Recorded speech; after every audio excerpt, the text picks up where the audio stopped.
they got a list of many of the anti-Israel campus groups, and they also got the accounts, the Instagram accounts, and also other social media accounts in that list. So that we use to scrape data from Instagram. Many of these campuses that you see here on this list, they have been in the news. On some campuses, they have many of these groups, not only one of these Students for Justice in Palestine, but many. So the most of these anti-Israel groups are at Columbia University. So that might be one of the reasons, yeah. You have heard this name before. Okay. New York University is the second place, well, together with University of Illinois in Chicago, California, Berkeley. So you see here, and they what kind of groups there are as well. So that I found interesting that yeah, you have a lot of activism on these campuses. And then I was interested also to see when did they have their first post, so when were they created? So many, you see, there were already, some of them were already there, some like early on, but many were created really after October 7th. Not very surprising. Yeah, this is not a surprising result, but many of these Students for Justice in Palestine groups were then these chapters. There was the national organization already, but these chapters were really then created after October 7th, a lot of them. All right. And then what we can see here also how active they were. When did they post really? So also not really surprising. You see some peaks here. One is just, you have this in this data. One group, when is it? In 2015.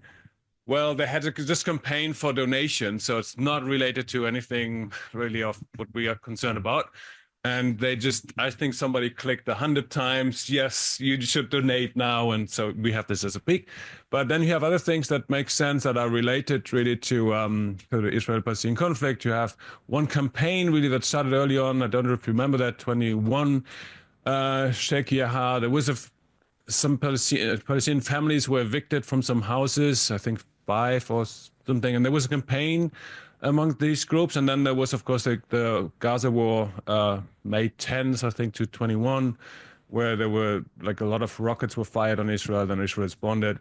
So that created some activity, of course. And then what you see then, the peak then in October 23, of course, after October 7th. It took a little bit of time to pick up, really. So it was not immediate on October 7th or 8th. It took a bit of time to really pick up the frequency. But the highest peak is really then in May or April, end of April, beginning of May 24, when this encampment was. So that was really a peak. You can see that very high peak there. And then again on the anniversary of October 7th in 24. And this is just zoomed in a bit on that period. Likes are also interesting. So activity you can count by like how many posts, but also the likes, how that gives an indication how much that's seen. And there is clearly it picked up really that it becomes more widespread. So in the hundreds of thousands of likes, and not only like a core radical group, but and that who might be very active, but you get also a lot of likes. So that is after October 7th, that really spread. It's an indication for me that this spread then more than just in these fringes, right? So you get 400,000 likes then on that day about the accumulation of this posts on October 8th, right? So one day later already. And then again, high activity on end of April 24 with the encampment. And that's again just zoomed in. And what is interesting as well, what I found is what kind of words were used, and some of this language, Hamas language, was used. So we grouped these words settler, colonialism, apartheid, genocide, cleansing. So when were these words used? And you see the frequency there also really picking up after October 7th, but already before. And I think this is also significant. We have this kind of narratives already before in these groups. Also, something that I would say is clearly taken from these narratives or this the language that Hamas uses: martyrdom, flood, river. So this from the river to the sea, Al-Quds, Al-Aqsa, or Nakba. These kind of words that were used. So again, it was there already on before October 7th, but then really was widely used afterwards. Oh, and should have been earlier. And okay, we had this. So, and one word that I think is really damaging, the word genocide, when this picked up, but again, very similar pattern. It was there before. So these radical groups were using this word genocide long before. So in 2018 already, there was the accusation of genocide, but it was more on the fringes and some used it. And then it really picked up after October 7th, right? You see, it took already a little bit of time. So not on October 7th. There were some accusing Israel directly on October 7th already of genocide, but it really picked up only like a week or so later. Then what I also found interesting, so what a bit more on the content of it. So the top 10 posts with the most likes, you can see here. So the University of Washington, there's this one group that got for one post more than 400,000 likes, and this is on Instagram. You can collaborate with others, and I think this is what happened there. That then also other, it's not only this, if you are following this group, but also on those who collaborate, if you click a like, then it adds up to that. I think that's how they got so many likes, but it's a lot of likes. 400,000 clicked. That means a lot of more people have seen this post.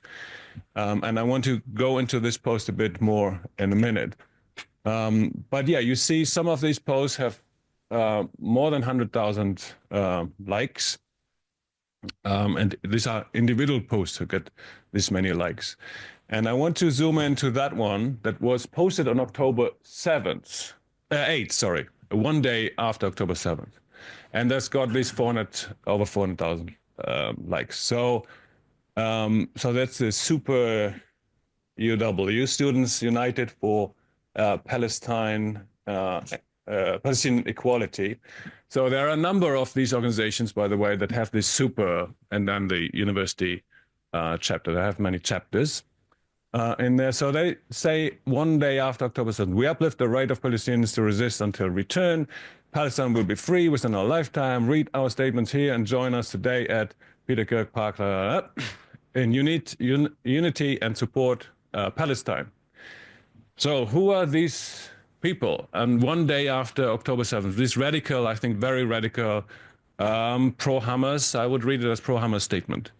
So interestingly, when you look just a few days back, they were doing an event together with Samidun. Samidun is a very radical organization that has been involved in some of these groups and cooperating with some of these radical groups before October 7th, right? They have this event announcement on October 3rd. And this Samidun is now designated as a radical group. I think it's outlawed in Germany, and because they have been in these anti-Israel activities, online and offline, very much involved. And you also see that then on October 7th, so the same group had already posters out there, announcement of this rally. So they were well organized already, and it was easy for them then to react. Right, and this is 2 minutes, yeah. So And also very quickly afterwards, they went into this radical language, martyrdom. They had these vigils out there. And here's another of this word frequency with the word martyr. So that was then, as you see as well, it was used before, but then picked up widely after October 7th. So I just want to conclude now.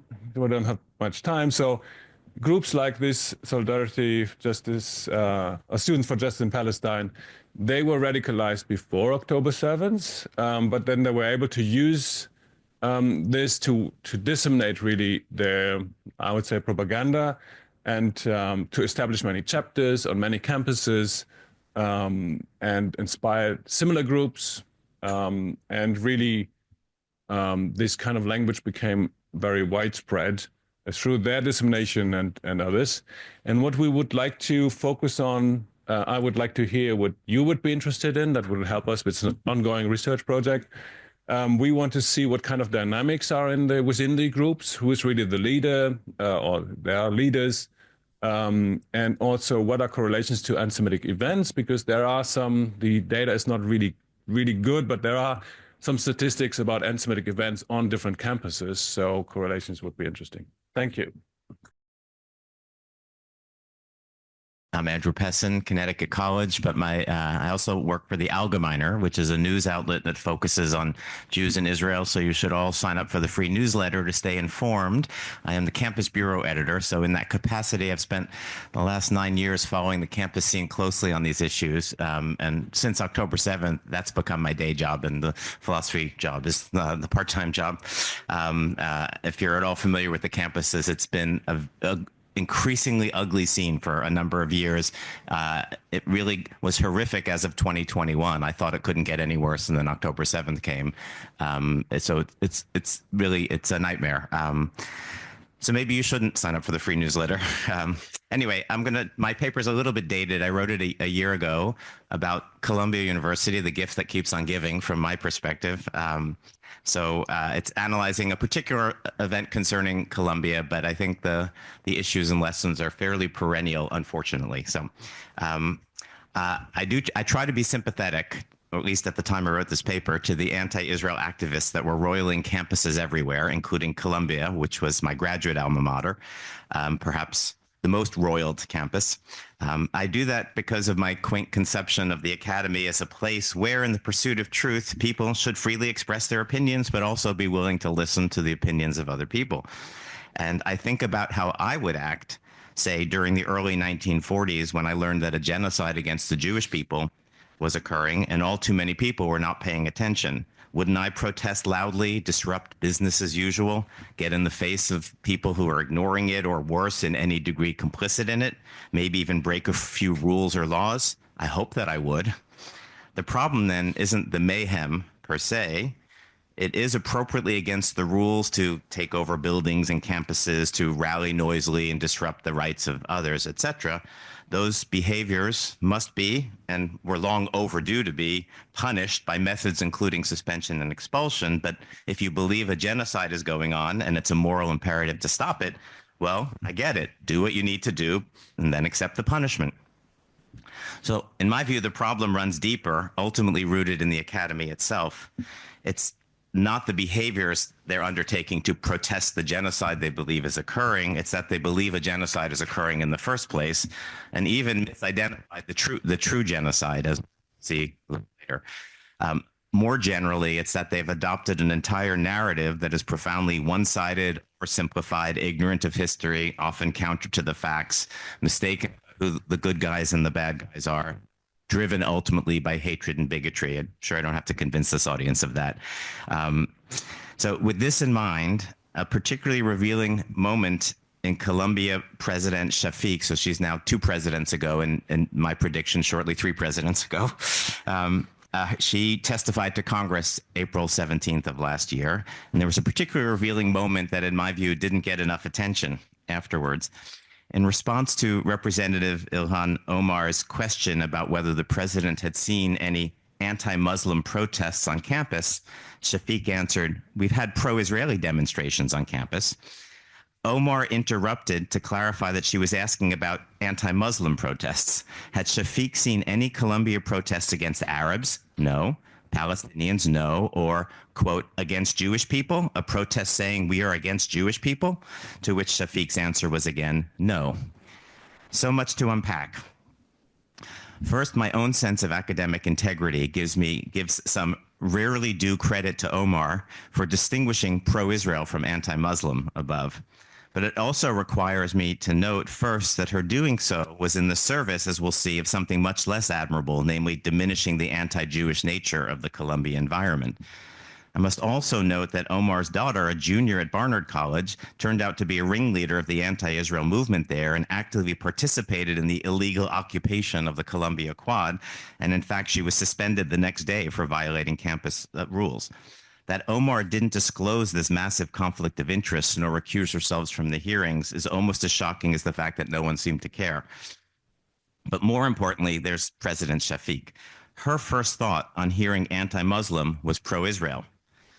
Whether she outright identified the two is unclear, but that she even made the link at all is deeply disturbing. She then acquiesced submissively while Omar led her to a conclusion aimed not least to protect Omar's daughter from moral repercussions, if not academic or legal ones, that none of the protests at Columbia said, we are against Jewish people, and thus they were not anti-Jewish. This moment, I think, captures the essential difference between the main two camps in the campus wars, indeed, maybe between the main warring parties in the Middle East themselves. The pro-Israel rallies are invariably or overwhelmingly positive, truly pro-Israel and pro-Jewish. They demand Jewish rights and Jewish security. They also have a long tradition of calling for long-term peace and coexistence between the two parties. And indeed, this and the fact that most campus Jews ultimately support a two-state solution demonstrates that they're not anti-anyone. They do condemn Hamas for its policies and practices, its genocidal ideology and active massacres and hostage-taking, but not the Palestinian national movement as a whole for its very existence. Yet even so, they're mostly not opposed to calls for a ceasefire, this is as of April last year, as long as they are conjoined with calls to release the hostages. Some believe there should be no ceasefire until Hamas is removed from power, but even there, the motivation is for peaceful coexistence with the Palestinians, for none such is possible as long as Hamas, which is openly opposed to that, remains in power. That Shafiq's mind would even link pro-Israel with anti-Palestinian, much less anti-Muslim, is therefore downright offensive, if not perhaps deeply revealing. In contrast, the other side is far less pro-Palestinian than it is anti-Israel. That general point has been made in a number of places, so suffice to say here with respect to Colombia that some evidence may be found in, I don't know, maybe the jubilation and celebration of October 7th without an ounce or instant of hesitation or remorse about the mass slaughter, including numerous Columbia professors praising the massacre as awesome and the like.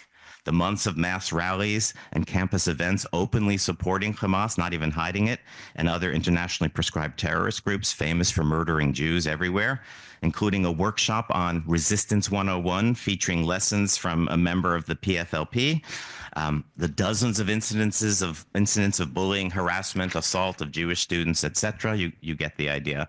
The endless social media posts expressing violence, endorsing sentiments such as intifada, by any means necessary, etc. So the overwhelming thrust of the campus movement, as I said, is not pro-Palestinian in any way, but pro-Hamas and anti-Israel and anti-Jewish ultimately.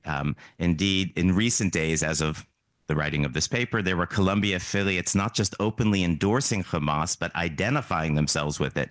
One screamed, "We are all Hamas, pig," at a Jew wrapped in an Israeli flag. And here are the facts then. In addition to all the harassment and name calling, etc., for 6 months at that time, Columbia had been overtaken by rallies and chanting and signage and social media, celebrating, endorsing, calling for large-scale violence against Jews and for the destruction of the one Jewish state in the world. One may well feel for, wish to advocate for the Palestinians, believe they've suffered injustice, etc., but the actual campaign itself is anti-Jewish to the core. But wait, what about Omar's question? Have you seen anti-Jewish protests? To which Shafiq answered meekly, no. Well, this is the same Omar who at that hearing characterized the conflict as occurring between the campus conflict between those who are anti-war and pro-war. So she's going to get much less credit now. This astonishing referring to those screaming intifada and by any means necessary and celebrating the October 7th massacre as the anti-war folks, while those calling for peaceful coexistence were the pro-war folks. So perhaps her interpretation of what constitutes an anti-Jewish protest might not be the most authoritative. Fortunately, Shafiq's 3 Columbia colleagues testifying beside her had the clarity and courage to disagree, unanimously declaring there had been anti-Jewish protests.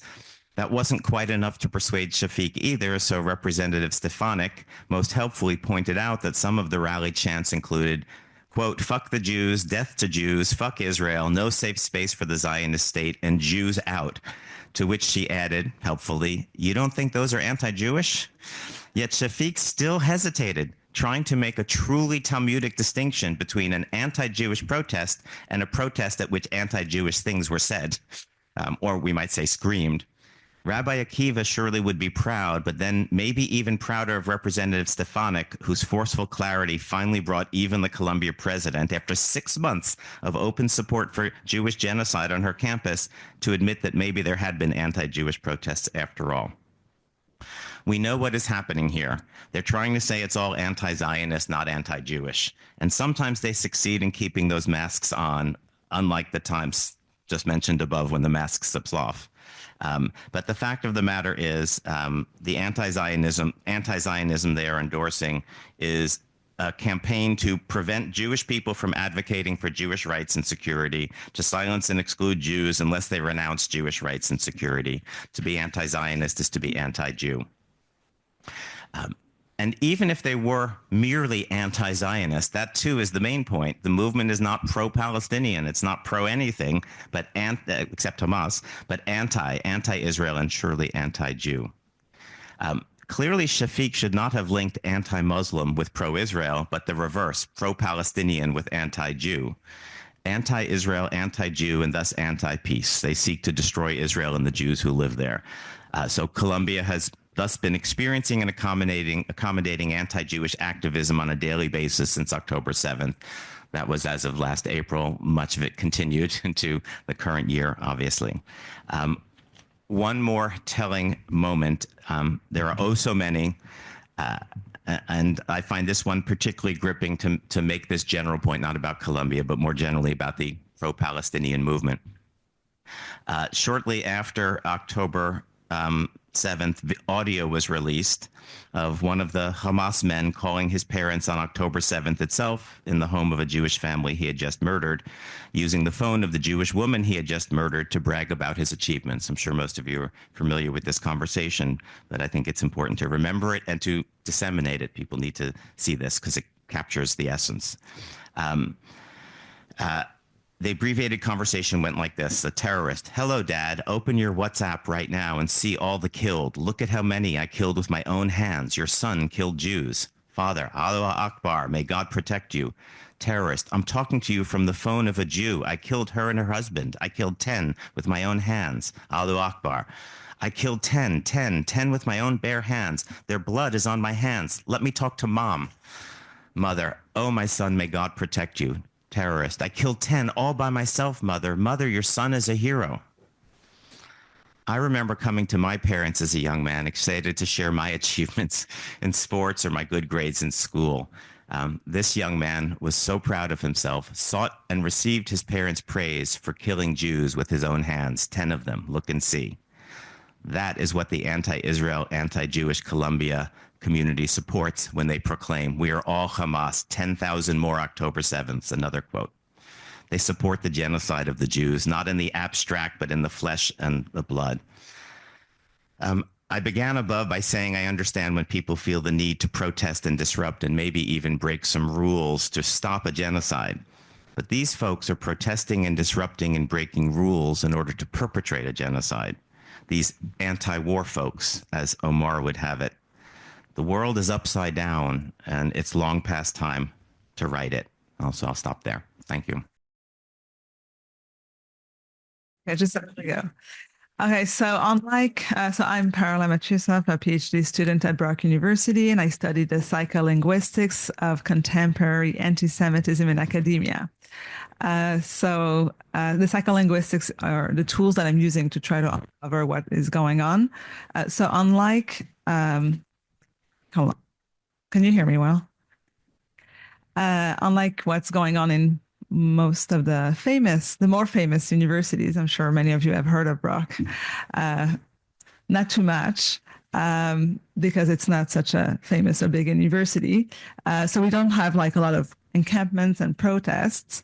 But what we've been facing when we've had institutional anti-Semitism in all of its forms, with the EDI and in the non-responses to October 7th, or that sort of stuff.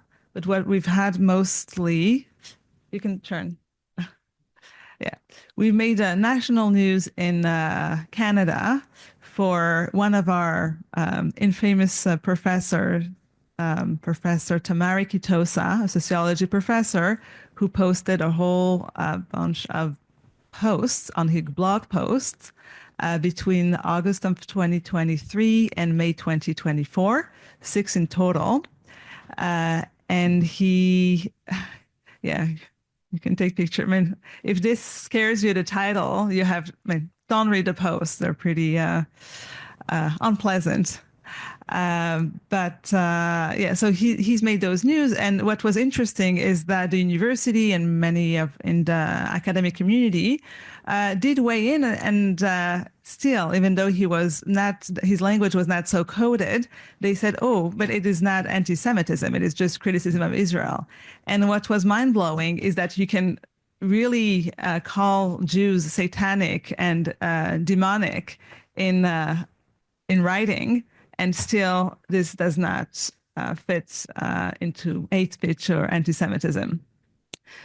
So according to Schwartz, Friesel, and Reinhardt, there's a theoretical difference in the framework between criticism and anti-Semitic speech. Criticism is a negative evaluation rooted in observable facts and free of stereotypes or aggression, while anti-Semitic speech... Oh, no, sorry. Thank you. Okay, I'll try, keep track. Okay, well, anti-Semitic speech is a rhetoric that incorporates harmful stereotypes, collective blame, or conspiracy theories against Jewish people as a group. So from my study, I'm looking at, I have 2 research questions. Is it possible to systematically discern anti-Semitism in anti-Israel rhetoric in academic discourse? And what does anti-Israel discourse look like in Canadian academia? Where is it situated? Which disciplines? And are there patterns of argumentation and rhetoric?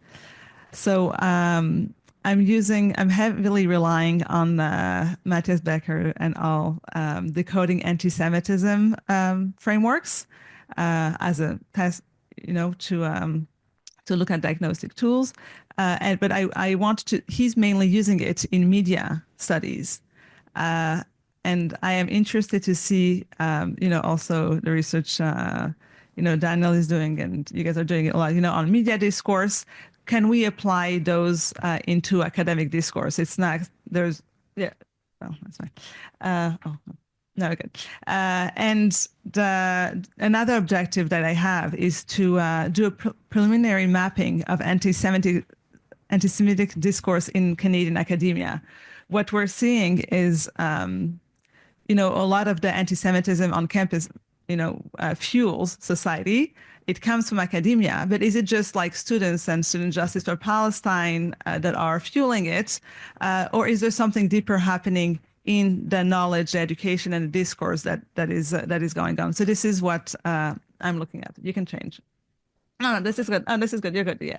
So one of the things, so for instance, looking at a discourse using those frameworks, you have a sentence, 2 days ago, Israel massacred Palestinian children. It's been going on for 70 years. Is this an anti-Semitic statement? So we can use our feeling, like you can sense, how am I feeling about this as a Jew? And, if you're having a visceral reaction, you may say, oh, this is anti-Semitic. But we need to have objective tools and frameworks and methodological ways to do it systematically. So the framework that one of the main frameworks I'm using is the Guidelines of Decoding Anti-Semitism Guidebook from Becker et al. And using critical discourse analysis and discourse historical analysis and approach, using the tools of MaxQDA, which is a qualitative analysis software, to go through, paragraph like discourse and really coding what is and what isn't anti-Semitic. And when we look at this sentence, 2 days ago, Israel massacred Palestinian children. It's been going on for 70 years. So objectively, is it a gray area problem? Like, this is a fact. Israel, like, there were bombs that killed, children. And, what part of it makes it in Gaza, what parts of it would be anti-Semitic or not? So what aspect of the statement suggests that it is not merely critical contribution, and what anti-Semitic concept is discernible here? What verbal pattern is used are questions we can ask in order to answer the question whether something is anti-Semitic or not. So here, for instance, wait a second. So here, for instance, we can look at the words massacred. No, you're good. No, actually before. Yeah, going back. Yeah. Going back. Yeah. So there are. So. The vocabulary seems to be failing. Okay, that's okay. I'm okay like that. No, okay. Yeah, that's better. So here, for instance, there are the words used: massacred, children, and it's been going on for 70 years. Those could be indicators, but in order to understand it, you need to understand the historical context. That here there is also a blood libel that is like a stereotype and a trope that is being recycled for a fact that could have been said. Certain number of people were killed in Gaza, under the bombing. So, but here 70 years and like the massacred, are linguistics indicators that there's more here than just a statement. So, for example, next one. So blood libel examples, when it's used, in this context, would mean, what you mean is Israel bombed children. Let's not mince words here. There are babies and children being torn into pieces by Israeli terrorists. There's a lot of emotional charge and various verbal elements that are indicative of the anti-Semitic nature of those statements. A non-anti-Semitic example of that would be 9 children died in Gaza last month as a result of airstrikes. So how do we look? So as mentioned, so it's working. Oh, amazing. Thank you. Yeah, okay. So, oh my goodness, I'm running out of time. Okay, so using the scientific method, we're looking at, we can look in a systematic way whether discourse is anti-Semitic or not. We have research questions that are falsifiable. It could be that the discourse on Israel is not anti-Semitic. And to do that, I'm doing a data collection, scraping data from API to look at, I'm looking at academically authored discourse in Canada between 2005 and 2025. And right now I'm interested in just 10, so I can go in depth in them, and then that will indicate further research on that. And using those, I will do data analysis. So I'm scraping using R, using a code to try to get the keywords and the frames and the boundaries I'm interested in. My output gave me 126 articles. A lot of them were not relevant to the research. They didn't fit the inclusion criteria. But at the end, I've had 10, I randomly selected 10 academic writings expressing criticism of Israel. And they could be either peer-reviewed journal articles, blog posts, webinars, but I landed mostly on peer-reviewed journal articles. And, oh, I did not turn. So, yeah. And using MaxQDA, I put in the papers through the software, and then using the code from the framework, the Decoding Antisemitism framework, I would code from an either inductive way or deductive approach. So those are, various codes that I used. And to give you an example, yeah.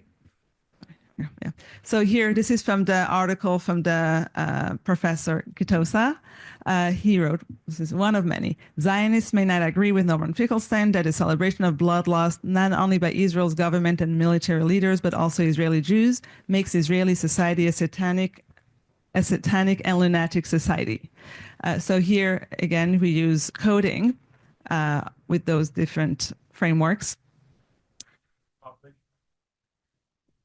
So it's not published. It's a post that he actually removed, but we were able to retract it. So we have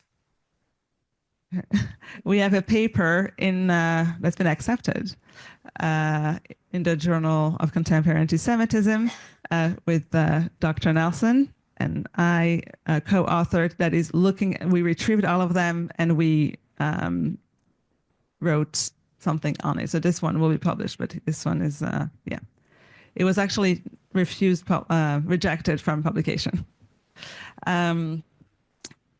This is another example. Know this, all journalists, professors, and sundry armchair Zionists gleeful at the destruction of Palestinians because they are Arabs or because you think Jews are God, chosen people, they demons in high and low places are coming for you and your children.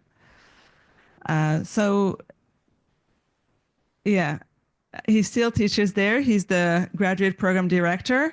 And there's a lot more. This is just, it was just to say, Dr. Nelson has, six or seven profiles of very high profile anti-Semites in academia. Kitosa made the cut. That's, that cut his interest in a way that we need to really expose it. Not social media, it's a blog post. Yeah, it was a paper he wrote and it was rejected, but then he had a blog post that he started already like COVID time. Yeah. And also we see that he's using communication strategies, which are, a pattern. I stand for the human state. They're very humanistic. And also they don't hate Jews. I don't hate Jews. Denying anti-Semitism is pretty prevalent in those kinds of discourses. So yeah, it's like I said, it merits quantitative analysis as well because of the frequency. Through 6 posts, it's pretty intense, and there's a lot of it. A lot of these tropes, Holocaust-related anti-Semitism. Holocaust inversion is at the center of it, and various strategies of argumentation that really weaken any academic rigor and integrity in it. So looking at a framework from Becker and colleagues, he really checked all the boxes. And this is what we've seen in our paper, looking through it. I'm not, yeah, he really checked all the boxes of the framework. So what was the other? And I'm going to conclude on that because is he an exception? How is the other anti-Israel discourse? And this is what I am, more interested in. Sure, yeah. Okay. Yeah. Okay. So looking at, those 10 in total articles written by Canadian academics, what we're seeing is that they are intense. The tone is more activist than it is academic. They all use tropes, and there are, various examples of what, they would say. To give you another example, this is another one that has a lot of papers that need a lot of work to analyze. But this is an example. To put it differently, Israeli state atrocities and violence recently documented through the discovery of mass Palestinian graves through the disappearance, killings, bombings, and the poisoning of the indigenous environment is just a poignant reminder of the similar settler colonial policies enacted and are still being enacted by the Canadian state.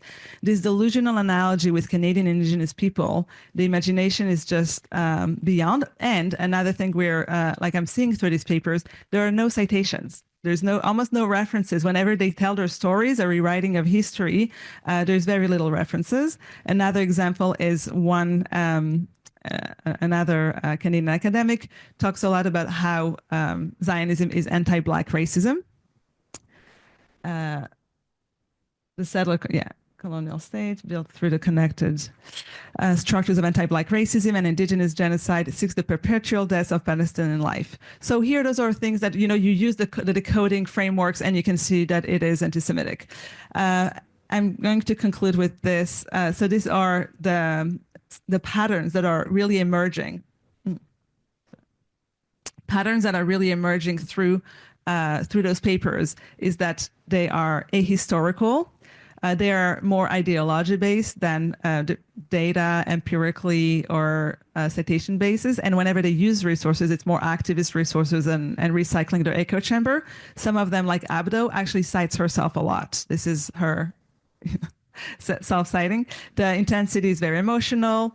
Whenever they use words like genocide, scholasticide, there's no legal framing foundation for it. The tone is activist, and there's tropes throughout. So we're seeing here that there are patterns, and there's also use of the Guju rhetorics through all of them, to give as a moral validator.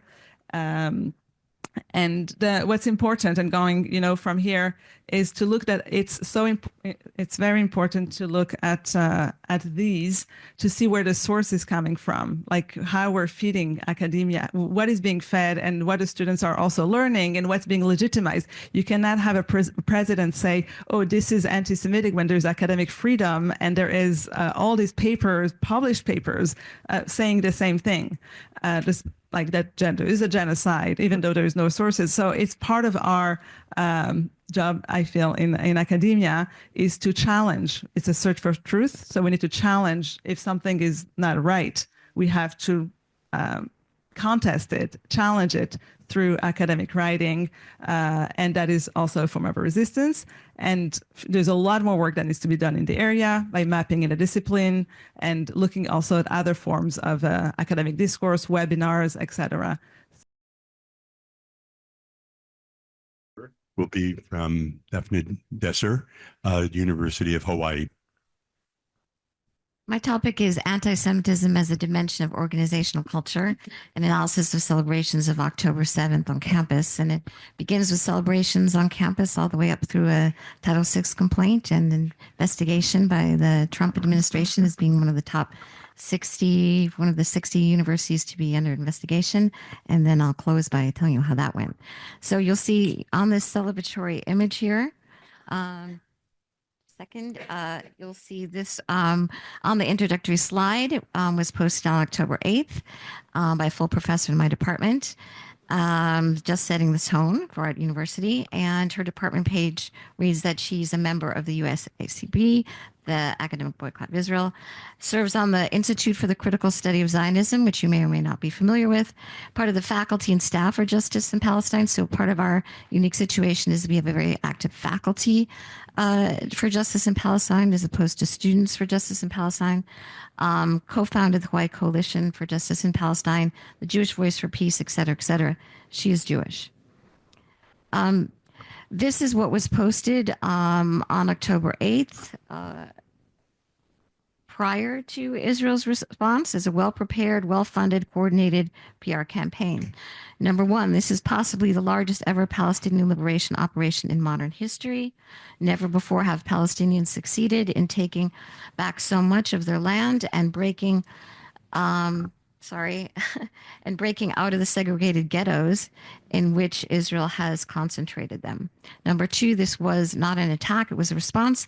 Anyone would fight back after a decades-long process of colonization, after they've been turned into stateless refugees, expelled and imprisoned, or killed for daring to resist, etc.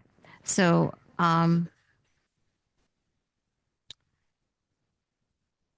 What we have here is a well-funded coordinated PR campaign. Where do they get their money from?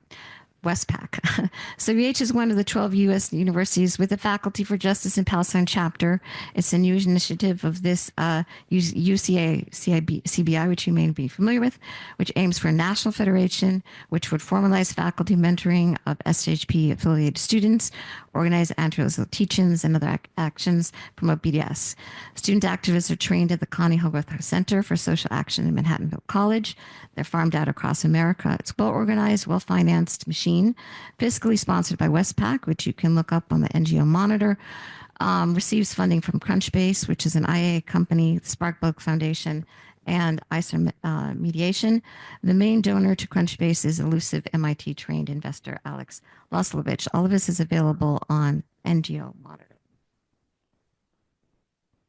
What we have in particular at the University of Hawaii is a framework that collapses Palestinian experience with indigeneity. And so on October 9th, we have the SFJP, Students for Faculty of Justice in Palestine, doing a sign waving for Gaza because it was Indigenous Peoples Day. So we have here faculty members. So one of the things that characterize this particular moment is very faculty rather than student driven.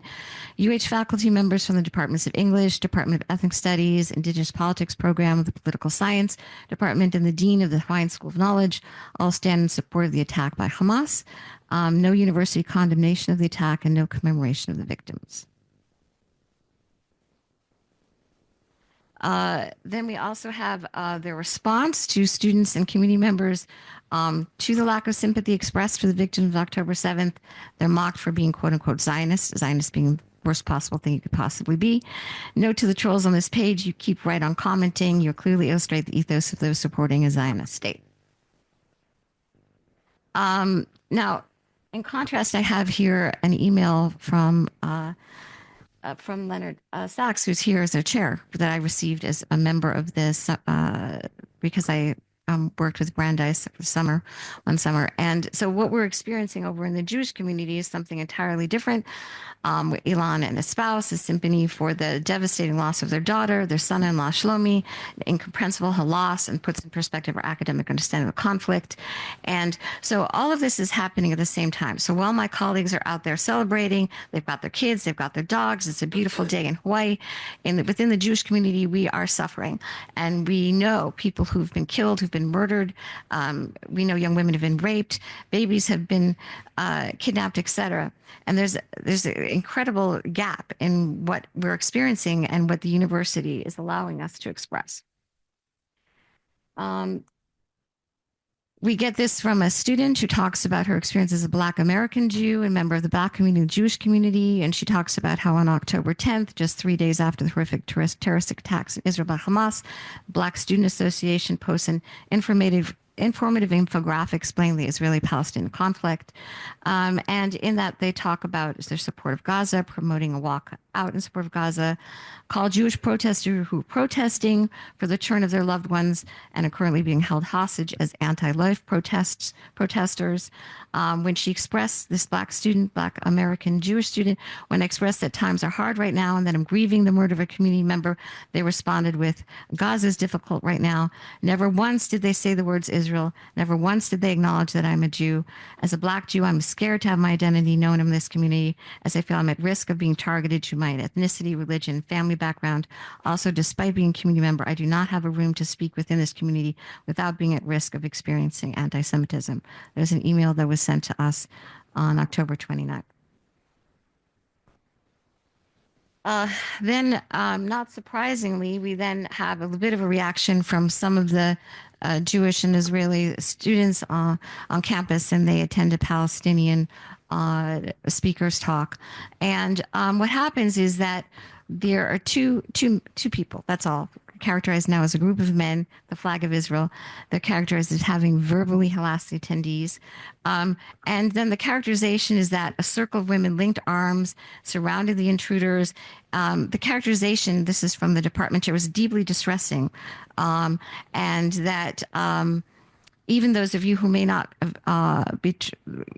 not have been there might have been troubled. We are committed to ensuring that the department or university can remain safe spaces in which all of us can learn, teach, and exchange ideas. So essentially, just the fact that there are two people showing up with an Israeli flag is incredibly threatening. It's how it's being characterized. The vice provost of student success arrives. They're encouraged to contact the team for academic accommodations. Interim vice provost for academic excellence was there, witnessed the intrusion, quote unquote.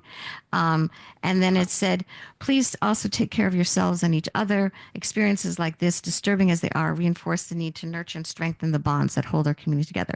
So all of this is in response to two young men carrying an Israeli flag and saying no justice for Israeli babies. I didn't include the video because of lack of time. So at this point, I decide something needs to be said.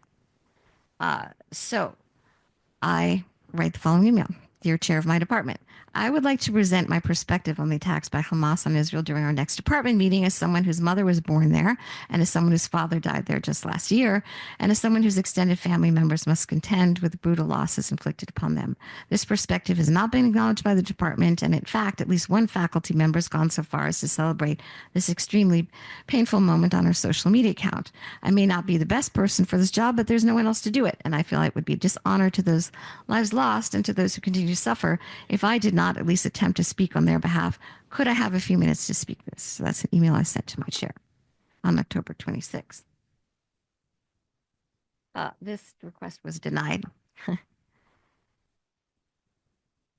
So, we kind of go back and forth. He says the department meeting is not the appropriate venue.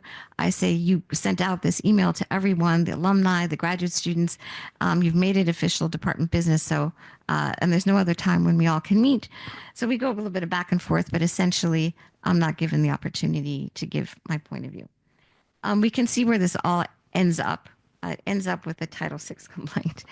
So, I'll skip through some of this, but here we are, March 16th, 2023, because we're getting nowhere with the administration. We're getting nowhere with, being able to provide an alternative point of view. And so a Title VI complaint is filed. Let's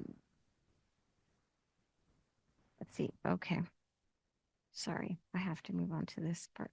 What happens is then we end up on the AMCHA list.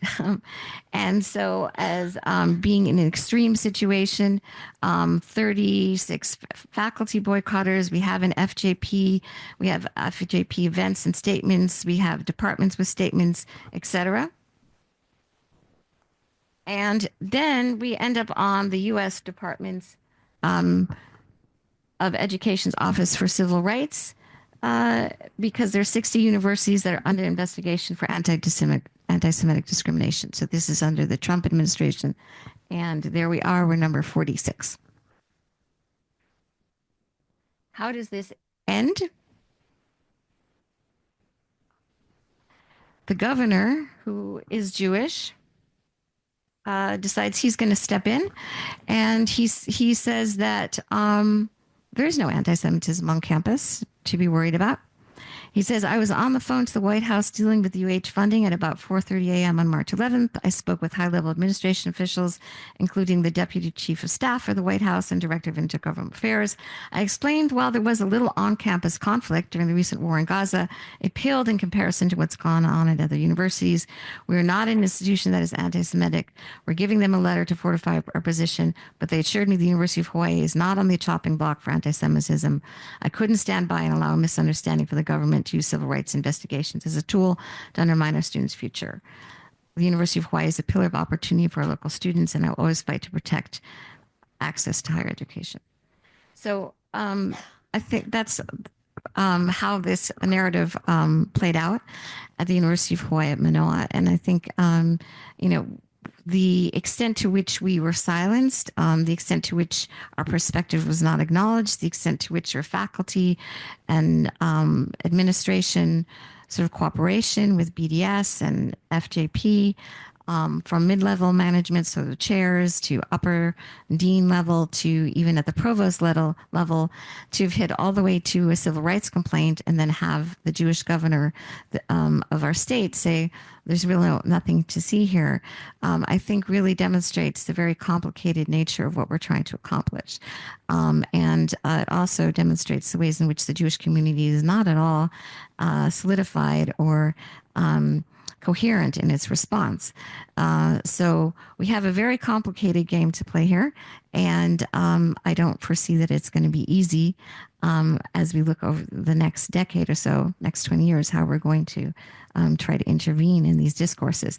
It's not just obviously at the academic level, but what happens in the academy absolutely affects what happens at the state and national and even global levels. So we have our work cut out for us. Thank you. Well, thank all of the panelists for four terrific and very informative, but also distressing descriptions of the situation on campus. There are lots of questions, and so what I'd like to do is I'd like to take three questions and then pass it on to the panel, and then we'll come back. So, number one. Hi there, David Tobe, JLC. So I'm going to cheat and actually ask you two questions, but they'll be short. The first one is, have you seen, to all the panelists, any divisions between Islamist-aligned groups and far-left-aligned groups? So, for example, there was tremendous enthusiasm among Islamist-aligned groups when Al-Qaeda affiliate came to power in Syria. There was the response from the far left was, this is a Zionist plot. Imperialism and capitalism is behind this Al-Qaeda affiliate coming to power in Syria. Then the second question is, have you done any thinking about how this is going to pan out when, as inevitably will be the case, the Trump project falters and we're left with a situation in which opposing anti-Semitism is associated with the Trump administration, and being relaxed about that is associated with democratic challenges? Thank you. On this side, yes. Sorry. So thank you so much. I have two questions. My name is Anad Beck. I'm from Anad, how about, can we just ask one so we have enough time? Sure. I guess the question is, you showed this model, right? And the biases in the model. My issue is, I'm very familiar with it, and I think this is important to be able to show that. But how do I show that it's anti-Semitic? How do we show that? I feel that it's anti-Semitic, right? But my issue is, and I've seen colleagues, by the way, in their research having those phrases, how do I show to the academic world that it's not just free speech, but it's actually anti-Semitic? Thank you. And a third one. Here in the front. Thank you so much for this. My name is Naomi Yavna. I'm from Loyola University, New Orleans. And I have a very practical question. I really appreciated what you presented, especially, I can't remember your name from Brock, but was very interesting, and also yours about the situation at Columbia. And my question is, we recognize an academic discourse of a certain side, right, recognizes, for example, the blood libel. But how do you explain to students who have no understanding of this and who are just seeing children dying in Gaza? Do you have a response to help them understand why what they're saying is? But how do you respond to that? Okay, so well, each of you, if you want to quickly respond. Yeah, I think the question about the switch on about no, it's good. Okay, about anti-Semitism and how that is, at least in the U.S., speaking out against anti-Semitism is associated with being pro-Trump. Right, this was a kind of question. Yes, this is already the case that I see, or was already before Trump. It was even seen as a very conservative position. So if you speak out against anti-Semitism, often you're put into like a conservative camp. That has been the case already for some time, and it's now much stronger, of course, with the Trump administration. Yeah, it's already happening. That's what I'm saying. And the question about Islamist groups, I made the point that there is cooperation between Samidun, which is a radical organization, and it's not showing in the post really. I mean, these are relatively short things, and so Islamist language sometimes sneaks in, and the cooperation with Islamist groups is evident, but it's not as visible as we maybe expected. Yeah. So to respond first to, how do you objectively define some rhetoric or discourse anti-Semitic or not? So I think, first of all, like having clarity within us before we go convince, other people, realizing, what about it like makes it anti-Semitic, and having frameworks and rules, and also knowing that there are like, gray areas. If there is a use of an anti-Semitic stereotype, for instance, then it is it is objective that there is here a stereotype. And not everybody, there are people that are never going to be convinced about it. They're left-wing authoritarianism, right-wing authoritarianism, like they don't care about the evidence. So I don't think that's what we're after, like looking, but kind of establishing, first of all, clarity for us, and then informing policy through it, and educating, realizing that people need historical context in order to understand contemporary anti-Semitism. And another way to also strengthen the frameworks and the tools is through triangulation. So using triangulation is a qualitative term where you get other sources of evidence for a claim. And for instance, in anti-Semitic discourse, you can look at impact. Today in DEI frameworks, impact is very important, how discourse impacts Jews. And I'm actually doing another research, which I did not get to mention, but that is looking at how language impacts Jews, both explicitly and implicitly, like through a typing latency exercise, seeing how whenever there is an anti-Semitic stereotype, or whenever it is even criticism of Israel, like something that if someone says, a bunch of Palestinians got murdered in Gaza, it may be very neutral. But to us, we may also have a reaction like, why are they saying that? What's coming next? There's a three-under threat. There's a visceral response that comes from realizing what happens when the media, we're all there on October 7th thinking, oh my goodness, like this is what happened. And we knew Israel was going to respond, and we were all scared. How are people going to react to Israel's reaction? Because we know of the past. So I think also those are elements that need to be that can help strengthen the framework. Andrew, do you want to? Yeah, three terrific questions, and probably have a whole hour on all of them. But just a quick answer is, as far as I've seen on campuses anyway, no division whatsoever between Islamists and the far left. They're just lots of reasons for that, including the whole DEI industry. Muslims are a favored minority on most campuses, which lean very progressively left. And, it's stunning to, I'm sure, all of us to see the degree to which far left people endorse an Islamist agenda. I mean, pro-Hamas is over campus, so no divisions. And as far as things will pan out, predicting the future is, hard thing to say. But I think, as Gunther was saying, I think that polarization is already there, right? It's Trump is anti-Semitism, and the Democrats, from my perspective, are pro-anti-Semitic. They're doing everything they can to support the anti-Semitic people, and what that implies for the future is, I don't know, a lot of complicated things. As far as your question over here, where was it? It's a version of the question, when is anti-Zionism anti-Semitism? So all I'll say on that is there's been a lot of discussion over that. Gunther and I were talking briefly earlier. People have been debating this. In my view, from a philosophical perspective, most of that discussion is very poorly done and very poorly structured. So I've made an effort to write the comprehensive authoritative document on that question. I'm happy to share that with anybody. So far, I've just published it on my Substack. It's long, but it is actually a complicated question from a philosophical perspective. A million distinctions need to be made, including even in your presentation, you asked, is a statement anti-Semitic? And, you know, the very same statement can be anti-Semitic when uttered by one person, but not anti-Semitic when uttered by another. And so lots of distinctions need to be made. So I'm happy to share that paper with you. And I think it's important because we need to be able to say to people in different audiences when what you've said is anti-Semitic. Absolutely. So I think you need a philosopher's contribution to that.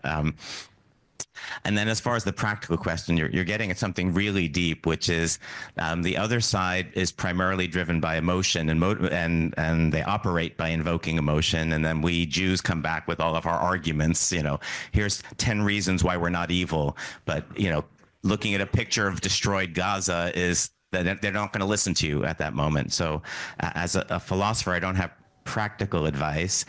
What I can offer is, you know, the intellectual responses, which is, you know, my own experiences first of all, there's always the questions whether the allegations are true. But even if we accept the truth of them, lots of children being killed in Gaza, you have to empathize with the pain of that for sure.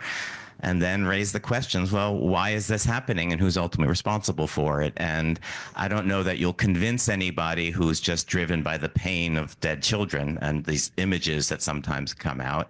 But what we know, at least on the intellectual level, is ultimately Hamas is responsible for every single casualty in Gaza. And, you know, you make the case, and you have to make the case, Israel is more or less following the rules of war, making serious efforts to follow the rules of war. You're actually allowed to kill civilians according to the rules of war. It's a horrible, horrible thing, but it's true, you know, so you make that case. It will not succeed for many people because they're driven by the emotions, but at least, you know we have truth and justice on our side, more or less. And so, yeah, I'll stop there. Okay.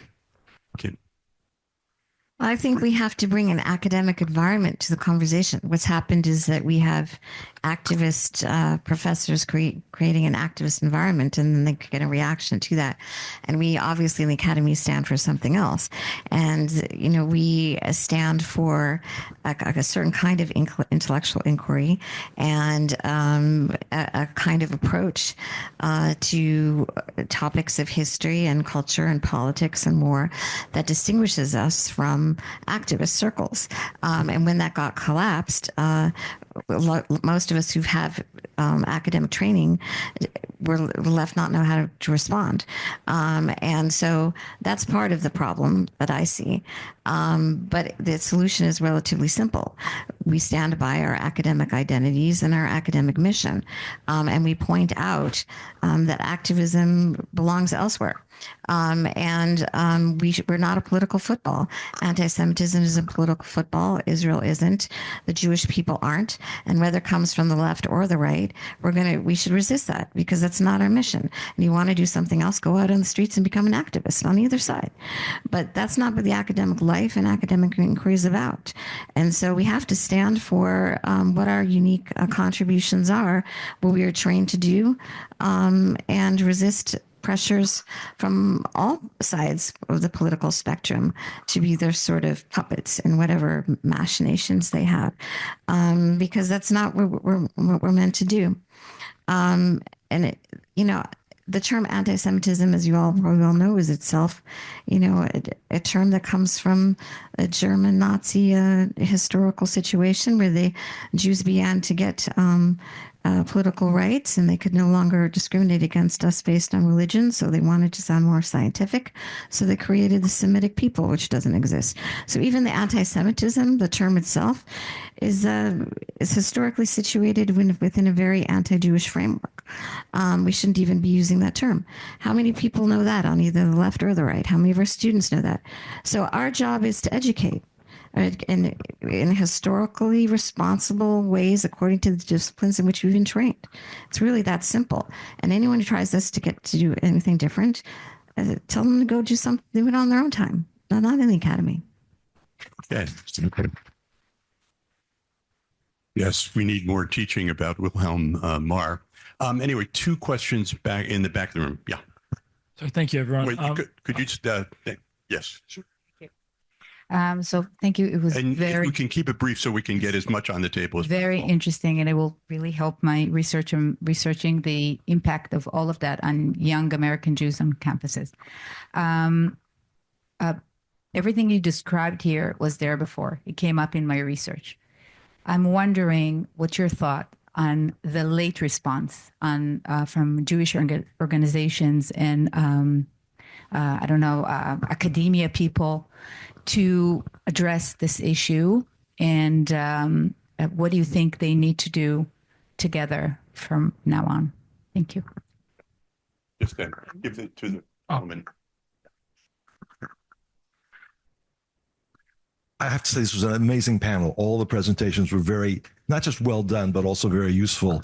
I'm reviewing a couple of papers which have headlines something like responses to Israeli genocide, academic in peer-reviewed journals. I have to say the editors sending them to me, I think they knew what they were going to get in response. But I'd like to be able to quote and stuff that I do, not just in the reviews, but in other areas from some of the work from what you guys presented. So if those are available, that would be very helpful. I wanted to ask in terms of, or maybe it's always easy for somebody else to suggest more research, so I'll make it as a question, and that is, the framework was after October 7th, and we saw on October 9th, National SJP had this big Zoom with over 200 campus participants, and they were already with their handbook and their slogans and their posters and their encampments and everything else. So going back, and I really appreciate the shout out from on NGO Monitor, it shows that the work that we've been doing in Westpac is important. There's so much more to be done, but you see, in my sense, all of the basic elements of what happened after October 7th already in 2008, 2008, 2009, the first Gaza war, and all the way through. You can go back to Jenin, you can go back to Durban. So tracing that history, that's what I'm trying to do in some part. But if you go back and look at some of the pieces, I think you might be able to see the broader pattern. Semi Dune was around for I don't know how many years, 10 years, preparing all of this to break out. And and SJP, of course, has its network with its funding. No, I'm just asking you if you have done that, and if you haven't, that's something you can add to the agenda. Thank you. It's actually dovetailing on both of those. So I'm Australian, involved in a bunch of organizations in Australia that do all this kind of stuff, more of an activist lawfare kind of thing. My question basically is, there's a lot of evidence from organizations like ISGAP and others about the funding arrangements for a lot of the stuff that happens on campus, both at the activist level, the syllabus level through the Middle East Studies departments. I'm curious to see for each of you, in terms of the individual activists that you've seen rather than the organizational structures that we might be aware of generally, and also let's say at the syllabus content level, given that we've all alluded to the fact that there seems to be, maybe a greater organizational capability going on, whether or not we think that that's actually coordinated with some of the language with those kinds of things, or if that just comes through from the groundwater. Because I think orienting activists around the world in a way that is actually targeted and strategic, it's really important for us to keep that front in mind, and it's people like you who actually see that. So we'll do it. You want to start, Andrew? I start 3 more great questions, and again with brief answers. Oh, I know it's hard have for an hour on all this. Yeah. Let me not address the first one, just to keep this a little bit brief. There are serious issues with Jewish leadership, I think, and there's been a movement to challenge Jewish leadership over the last few years, and I think it should have gotten some extra impetus from. Hello. Okay. That SJP was ready to go, and there's a history. I just published 2 books. I self-published them for a number of reasons, but it just collected. So for the last 10 years, I've been involved in this business for the last 10 years. I was attacked and canceled for being a Zionist 10 years ago, and that's when my eyes opened to briefly that anti-Zionism is anti-Semitism, and once you see it, you can't unsee it, right? So I've been tracking the campus scene for the last 10 years, and I've been writing pretty regularly for the last 10 years. So I collected all my writings into 2 volumes and self-published them very inexpensively. All proceeds go to Israel. And the first one's called The Trajectory, and the second one's called The Aftermath. So there's a clear trajectory. When I realized I put all my articles together, you can see how it grows from a small thing bigger thing to, from the margins into the center, and it gets more extreme. 10 years ago, the main call for the pro-Palestinian people was for a Palestinian state, two-state solution. By October 7th, it's the destruction of Israel is the norm now, and that's just a small example. So there's a clear trajectory, without question, which does suggest it's organized and coordinated. And, in the most recent lawsuit that was just filed a few days ago, the allegation is made that SJP had advance notice. There's a weird coincidence. They had, at Columbia, the SJP had been dormant for a long time, and they came back online just a couple of hours before October 7th with "We're back, stay tuned." And whether you can prove what advance knowledge they had, the fact that by October 8th, the toolkit was out, they were ready to go with placards, slogans, protests organized within hours. It all strongly suggests maybe they didn't have advanced knowledge of the details of October 7th, but they were clearly told to be ready with their protests, etc. And I hope that lawsuit brings that out. And then, so let me just stop there. I just wrote a piece. I think it's coming out on a blog next week called "The Protocols of the Elders of Anti-Zion," as to the question of whether it's coordinated. I'll just summarize it quickly. We all know Protocols of the Elders of Zion is the conspiracy theory about the Jews, but what people don't notice is that, in fact, there actually is in the opposite direction against the Jews. It's a coordinated campaign with many, many actors. Parts of it are centralized, parts are not centralized. There's clearly a global conspiracy against the Jews. So that piece will be out next week. Thank you. So I want to address the Jewish organizations question, which also relates to your question as well about what's happened, the Jewish academics and organizations. So I think we are at a crossroads where things have exploded. And there's a general realization that some things that have worked before and didn't work, like, to do the same thing and expect different results is not wise. But what we're seeing, and what I'm seeing in my academic circles, a rise, an awakening of Jewish academics from all disciplines. I cannot tell you how many academics, especially early career researchers, PhD students, and even tenured academics who have changed or gained a new interest in data-driven empirical studies. And it's like, okay, we have it. Now it's all foot on the ground. It's the same way that people were, the reserves had to go to Gaza. Like every Jewish buddy had to go and defend the Jewish people. Right now it's every Jewish academic is doing whatever they can to defend the Jewish people. And it's remarkable, and there's a momentum, and I think we really need to build on that. And the Jewish organizations need to also be aware that if we want to fight anti-Semitism in academia, then there's a language, there are principles, there's academic freedom. If every time there is a problematic speaker that comes to campus and there's all the parents and all the Jewish organizations are canceling it, and we're now not even on the table of academic freedom, that's maybe not a support that we need from Jewish organizations. So I think that to have a stronger coalition between the Jewish organizations supporting the researchers, and really have shared language, shared tools, and data-driven empirical frameworks and ways to advocate for ourselves. Okay, thank you. We've got a couple more minutes, so really quick questions. We're going to be able, just a footnote, we're going to be able to continue this discussion. There's a second panel about anti-Semitism on campus. We have to move to another room, the youth room down there, but we're going to present quantitative data there along with some of the qualitative stuff that we've heard here. Yes. Thank you. Yes.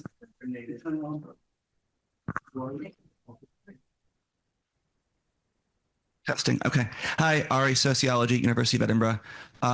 Short answer is yes, it's coordinated. A colleague has infiltrated Hamas Telegram groups and kind of seen that kind of adumbration from one to the next, and that playbook kind of disseminated.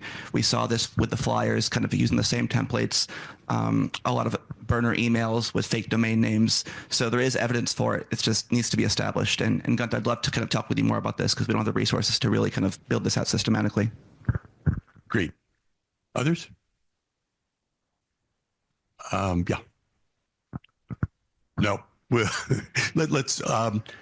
I'll give a chance for the panel if there are no other questions. A question? Short, yes. Neil Kaplan from Fighting Online Anti-Semitism, FOA.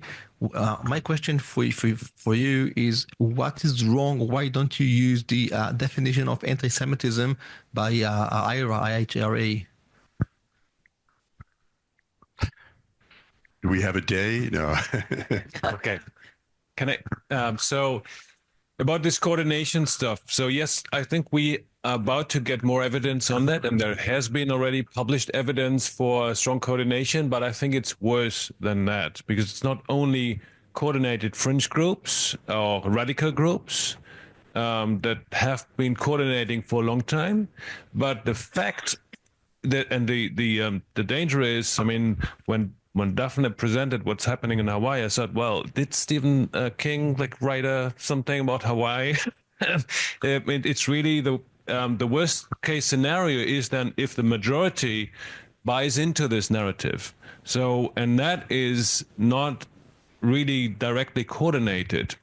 And I think it was enabled by many of the faculty, and that was in the making for the last 20 years or so, that enabled this kind of narrative to thrive. It just needed a kind of trigger moment when nobody would object to this kind of language with genocide accusations and many of these things that are horrific. I mean, what you showed us on the next day was this faculty member presented, or what you said in this blog post. I mean, this vile anti-Semitic rhetoric that would have been at least a little bit hesitation, I think, before that. And that was just pushed away. So I think it's even worse than a coordinated thing, that there is this coordination, and we can prove it, I think, hopefully with more details that's coming up, but it's much more than that. And what the response is, yes, you're right, we need strong responses to it. Answer to that we need to use the tools that we have in academia that demands rigorous academic discourse and push the activists out. That is, the academia has been also for the last 20, 30 years, it has become fashionable to become an activist. Maybe it's because, especially in humanities, because they feel, well, nobody's listening to them, so they want to be activists. I don't know. But this doesn't advance really academia. And I want to give you the chance. So can I'm going to take the privilege of the chair, just make a sum up comment before we have to close, and then we can continue the discussion in the next session.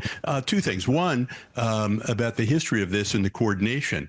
SJP was created in 1993. Why?